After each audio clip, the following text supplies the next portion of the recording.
Ginkompirma sang Iloilo Provincial Health Office o kun IPHO nga nagka-record sang isa ka patayng Iloilo Province bangod sang leptospirosis. Ining kasunod sang 41 ka kaso sang among balatian nga na-record tumalin Enero 1 tubtob Mayo 17, 2025 nga kabahin sang 20th Morbidity Week reporting.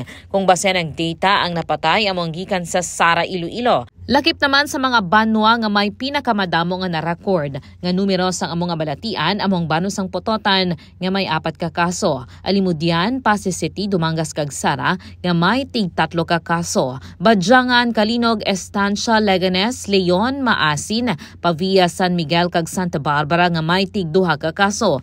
Ginsunda naman inisang Barotac Viejo, Bata, Dueñas, Igbaras, Haniway, Lambunaw kag Uton nga may tig 1 ka kaso. Leptospirosis, isa ka makamamatay nga balatian nga masami makuha through direct contact sang pilas sa panit o kun lining sang mata, ilong or baba sa tubig o kun duta nga kontaminado sang ihi sang infected nga ilaga kaangay sang tubig baha kag mga tubig sa talamnan sa pa o kun sa mga kanal. Inisika K5 Alex Escalante para sa Kampiyon nga Balita, Serbisyo Publiko kag Kalingawan sa Iloilo. K5 News FM.